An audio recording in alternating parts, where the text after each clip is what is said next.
Last time on Yonggi-baka, Yonggi explored his number 3 and number 2 favorite anime of the spring 2021 anime season, Odd Taxi and To Your Eternity, respectively. Find out on today's episode of Yonggi-baka which anime captured the coveted number 1 spot. Remember, there can only be one.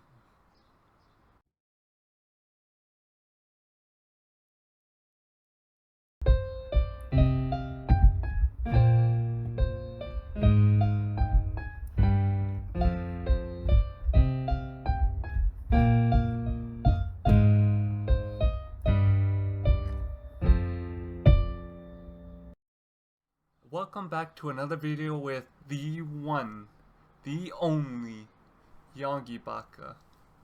At least I think I'm the only one. I didn't really check before I actually made this YouTube channel. I just assumed. Yikes. Anyway, back to the real reason as to why you may be here. To discover what my numero uno pick go of the spring 2021 anime season is. Again, you're probably wondering what the heck's up with the video title. Have you lost your knockers? And, well, that's somewhat true. Let me explain. The title of this video is just a spoof on the full title of Higehiro,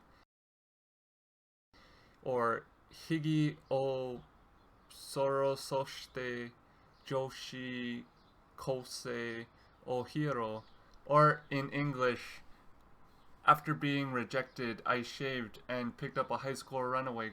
Okay, after like 10 takes, I finally got it and was able to say it. I don't even know if it's correct, but the title is just so damn long, and I always refer it to as Higehiro for short. Before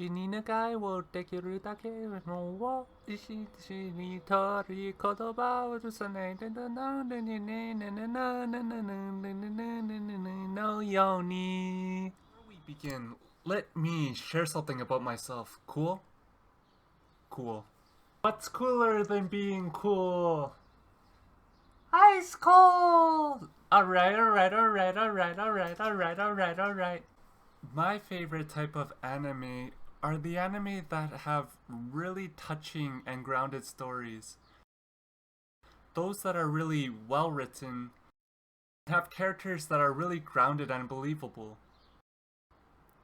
Even if they may have supernatural or fanatical aspects, as long as they're grounded, then they'll have my full attention. In fact, sometimes I like watching just the day-to-day life of characters just to get a better understanding of who they are and to see how they progress and the story that they want to share. Call me a slice of life fanboy or whatever you wanna, but everywhere I go I keep her picture in my pocket, like, yeah. Okay, enough of that. If you've been paying attention to all the videos that I've been making in recent memory, you know the type of anime that I like, the kind that I keep harping on. And that just goes to show you I'm just like a small cinnamon bun, looking to get my heart stimulated, much like our dear old friend Fushi from To Your Eternity. As you can probably guess by now, the most controversial anime of this anime season is also my favorite. Right when I watched the first episode way back at the beginning of April, it captured my intrigue from the get-go. Not for that reason. I just wanted to see what the two characters would do, the choices they would make, and how the story would unravel. I didn't even get rejected.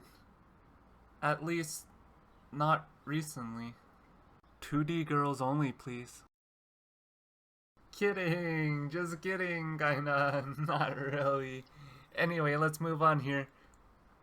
Let me explain to you, for those of you that may be under an anime rock because it's cozy and comfortable there, just why Higehiro is the most controversial anime of the season, and how it also captured the number 1 spot in my heart. Higehiro begins with the male lead, Yoshida, both confessing his feelings for and getting rejected by the woman that he has feelings for, his boss. A woman who is a bit older, a bit more mature, and a bit more put together than he is. Same, brother, same. I feel ya. Dai oppai sugoi desu yo ne. After getting rejected, Yoshida soothes his heart the only way that many men would, by getting sloshed. Kanpai! Promise you that's just water. After a night of drinking, he staggers home, and upon his way, he finds a young girl sitting at the foot of a lamppost. The young girl tells Yoshida that she's a runaway and offers him a simple proposal. Listen in. Sex for accommodations. Because the last guy that she had this type of agreement with kicked her to the curb. Yoshida turns down her original proposal, but actually does admit her into his home for the night. Once she's inside his messy apartment, she continues her advances, but is continually rejected by Yoshida. You know, I can somewhat empathize with Yoshida. I know what it's like to live alone, and the state of his home, and especially where his mind may be. There was a time in my life when I lived abroad and in a city that I'd never been to before. Trash did pile up, and I probably didn't do my laundry as often as I should have. Though I didn't have access to a washing machine. Instead, I had to hand wash everything. And for anyone that's ever hand washed their laundry, you know how tedious it can be. Lastly, I'll add, it gets really, really lonely. When I woke up, I was alone. I had to go get breakfast alone. Went to work alone. At work is the only time that I actually had human interaction. And it was really my job and my work that kept me motivated and how I was able to persevere. After work, though, I'd go home by myself. Either go out to get groceries or dinner for myself, and then eat alone. After that, I had free time, which I spent alone. Go to bed alone, and then repeat the next day. I don't think it ever got to the point where I'd actively look out for people to strike a conversation with complete strangers. Though if somebody was sitting at the foot of a light post in the dead of night and called out to me, I would give them the time of day. Though I would do it either outside or ask if they want to go to the nearest conveni, for a drink, food, water, or whatever have you. And I would see if they're willing to share whatever story they may be holding in their heart. I don't know if you noticed, but I'm such a huge fan of just exploring different narratives, different stories, just to see what makes people tick and who they are, and I'm a huge fan of that. I believe it's what makes being human so special, that we're able to communicate, share, and really get to understand and know one another. You know? Fast forward to the morning after their first encounter, and Yoshida wakes up, hungover of course, and finds a girl in his kitchen making him miso soup, which was his drunken request the night before. He wanted miso soup made by a woman. Dai oppai sugoi desu yo ne. After the miso soup request is complete, she still offers her body in exchange. Yoshida then admits that many men in his position would probably jump at the opportunity presented to them, but still declines her. He even goes as far to say that if she keeps it up, he'll kick her out the door, eventually asking if she's baka, and then asking for her name. And thus begins the relationship, I say that in the most purest sense of the word, of Yoshida and Sayu. Sayu tells Yoshida that she's been on the run for about 6 months, and that no man has ever housed her for free. The two have a back and forth, and eventually come to the indefinite agreement, chores for accommodation.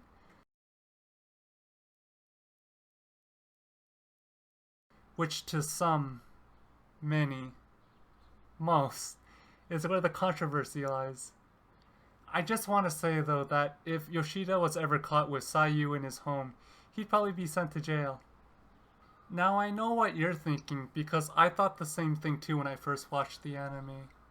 Sayu ran away from home wearing her high school uniform.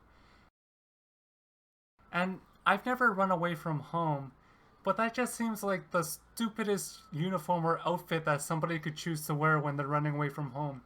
It's super identifiable, and if her parents really wanted to find her, they could just tell the police a high school girl ran away from home wearing a uniform from this high school, and it'd be super easy for them to track her down. Though, in the anime, she does mention that it's the only outfit that she had, and I guess in a way it does sort of give you a closer look at the life that Sayu lived prior to running away. After that discussion, Yoshida decides to take Sayu out shopping for some supplies, some clothes, and even a bed to sleep on. Now, I just want to add that Yoshida isn't doing this for some type of white knight act with the hopes of getting at the end of the journey. Instead, he does it because he's genuinely a nice guy. Like, for example, when his junior at work screws up something so the junior has to stay overtime, Yoshida stays too, and even buys her dinner just to make sure everything goes smoothly. Upon returning home, Sayu then asks Yoshida if Yoshida would like to sleep with her, after completing her futon that they bought earlier in the day. He gets angry and returns to the original golden rule that they have for their agreement, to which she replies that she never actually said anything or mentioned anything dirty, and even goes as far to call Yoshida a pervert, beginning to giggle at how flustered he got. Look at it! Just look at it! It's so cute and pure and wholesome. There's nothing controversial about a teenage girl being genuinely happy, is there? I just want to remind you that if Yoshida was caught harboring a minor, he'd most likely be sent to jail. To explain himself simply, Yoshida says that he does everything that he does for Sayu because Sayu's cute. Yoshida's answer perfectly and succinctly describes the situation that they find themselves in. Yes, Sayu is a high school girl, but she should be living and experiencing the normal experiences that high school girls have, like worrying about exams and midterms, hanging out with a group of friends after school, getting your first part-time job, even experiencing romance and love to some degree. From their talks, and what Sayu is willing to share with Yoshida, it becomes painfully clear the experiences and type of life that she's had to live up until the point of their meeting. If continued on such a path, the trajectory of her life seems really, really bleak. To live in such a circumstances, how long could it even last? It's questionable at best. And especially since she's still a kid too, you have to keep in mind. But as Yoshida knows it, and I know it, Sayu's cute. Yes, Sayu's cute. She's cute in the sense where her innocence and smile should be protected before she ever reaches a point of no return. She's cute in the sense where she's a young girl with bright eyes and the world below her feet, with an infinite amount of potential to become anyone and do anything with her life. Yes, Sayu's cute. In the time that they live together, we see both Yoshida and Sayu undergo a drastic change from who they were at the beginning of Higehiro. Yoshida, at the beginning, to put it bluntly, was a lonely loser. His words, not mine. He clearly didn't take the best care of his apartment or his appearance, often not tidying up doing the chores, leaving trash everywhere and the dishes in the sink, not ironing his clothes once they were out of the wash, and sometimes not even shaving on a daily basis. Let's face it, the majority of us Asian fellas can only grow greasy whiskers if left unkempt. I know this from personal experience. With Sayu in Yoshida's home, she maintains the cleanliness of it, always makes sure that his clothes are clean and pressed, and even cooks him delicious and home-cooked meals. Yoshida even finds himself returning home earlier and faster because he has something to return home to. Sayu also encourages Yoshida to shave more often, stop smoking, and his coworkers notices the little positive impacts in Yoshida's life, even asking him if he has a girlfriend that he's returning home to. It's the little things, you know? We all know the type of life that Sayu lived before meeting Yoshida, and all the turmoil that she's been through up until that point. Even believing that using her body in exchange was a sense of being needed. Yoshida encourages Sayu to value herself, and offers her a sense of security and stability which she may have never felt before in her life. It's with Yoshida's support and Sayu trusting in Yoshida that she's then able to believe in herself. Even so much so to the point where she gets her first part-time job, meets new people, and develops new friendships. Together, they learn to coexist, and they turn Yoshida's lonely and empty apartment into a happy home.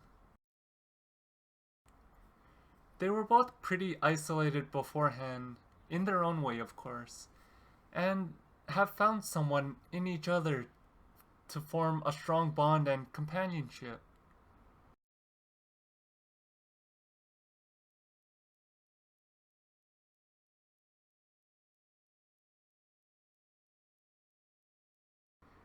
To be honest, I often find myself shipping Yoshida and Sayu together. I mean, they're so good together.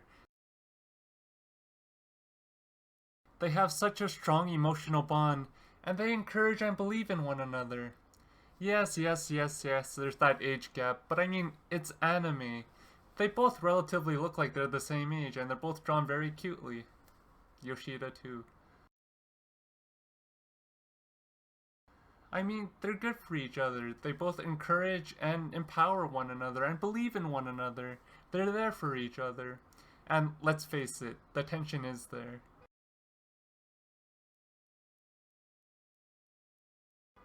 I mean, they're even relatively similar in height too. Either Yoshida's a short guy or Sayu's a tall girl. They just look so good together and it feels so right. Just a reminder that if Yoshida was caught harboring a minor, he'd most likely get arrested. I'm sure that there's a countless number of stories of young girls and boys being taken in for illicit interactions, and I'm just as sure that it happens anywhere and everywhere around the world. For whatever reason, it's absolutely heartbreaking. In the same vein, though, I'm just as sure that there are some good stories that are as endearing as Higehiro was. Though I will admit that that number is probably drastically lower than the former. Instead, I choose to believe that there is good in this world, and that we're not just a big pile of heaping trash floating through the universe. I haven't told you the exact reason as to why Sayu decides to run away from home in the first place, and that's a whole nother topic and can of worms to dive into. Instead, I'll leave it up to you if you haven't already watched Higehiro. Disclaimer, if any 16 or 17-year-olds are looking at my way for salvation, keep looking. I can barely take care of myself right now. Watashi wa baka desu. P.S. Sayu's cute, and she must be protected at all costs because she's a cute little cinnamon bun. Well, I was editing this video and finishing it up last night. My laptop died, of course. So I decided to watch the 12th episode of Higehiro. And while it was a really good episode and had tons of touching moments, I didn't feel that it was quite at the caliber of a series finale episode. I even stayed to the end of the credits just hoping that there'd be a little clip or a mini scene or something that would be a bit more conclusive. I'm just not ready to let my babies go. And then at the end of the credits, I found this. Ah! There's gonna be a 13th episode of Higehiro!